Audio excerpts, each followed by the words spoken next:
For my next project, I would like to do some painting. So today you're finding me outdoors, looking for inspiration.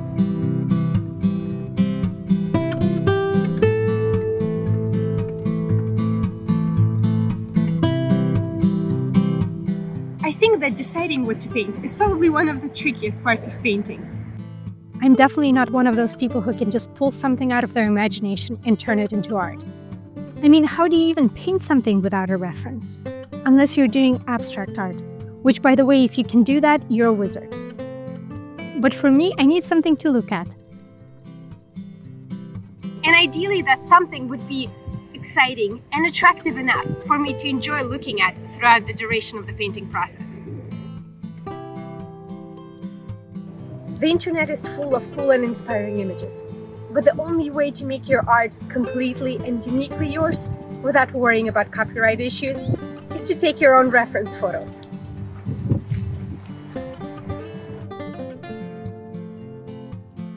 The plan for today is to walk around, see what draws my attention, and snap some pictures. I came to the ecological preserve. This coastal sage scrub landscape is representative of the region where I live. It looks and smells very familiar to me. I find this landscape very peaceful and comforting, and all the sun makes me happy. I'm specifically looking for anything that blooms. I think it's amazing that you can find splashes of color in a place that's otherwise monochromatic. I love the color contrast, and would definitely love to paint it.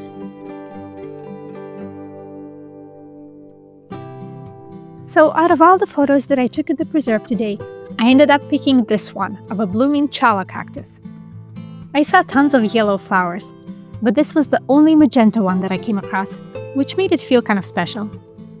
Composition-wise, this picture is nothing fancy, but I like how you can clearly see the foreground, middle ground, and background.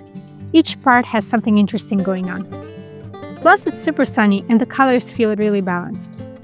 I already know that it's going to work well with a limited color palette. I'm a big fan of limited color palettes in general. They make things so much simpler. You only need to keep a few tubes of paint handy. But more than that, they kind of force a sense of harmony, since everything comes from the same handful of colors.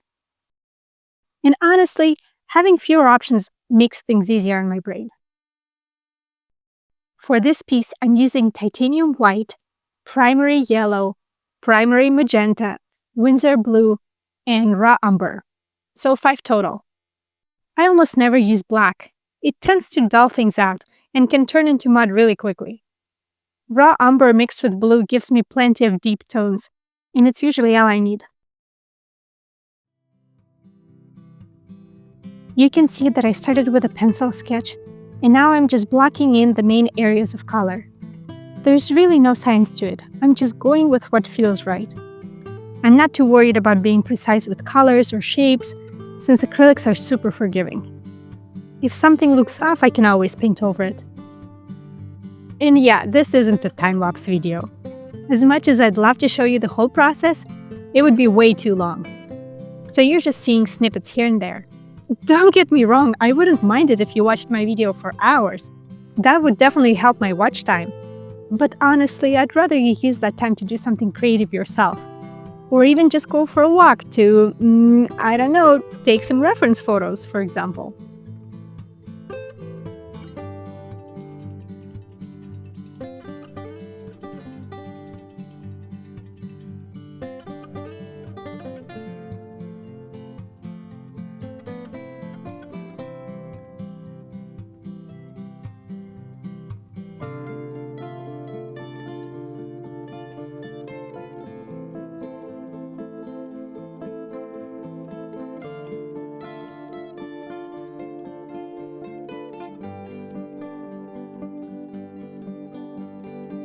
While I'm painting here, I have a bit of a confession to make.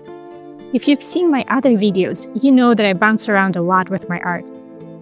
Let's see, I've done an architectural drawing, an acrylic pour, a series of pencil landscapes, even a tutorial on technical drawing projections. And now here I am painting a cactus. And at the same time, I'm also working on a video of how I'm trying to get into face painting. You're probably thinking, has she not seen any of a million YouTube videos on content creation that all start with the rule number 1, pick a niche? To answer you, my friend, yep, I have. And nope, I'm not ready to do that yet. The truth is, it's the desire of my heart to build some kind of a creative side hustle. I love trying different creative things, and I've got experience with quite a few, but I honestly don't know yet what checks all the boxes. Something that I'm good at, something that I'd enjoy long-term, and something that people would actually find valuable. So for now, this channel is kind of my playground while I figure things out. And you guys are my test audience. So your comments really do mean a lot. Thanks for being here with me.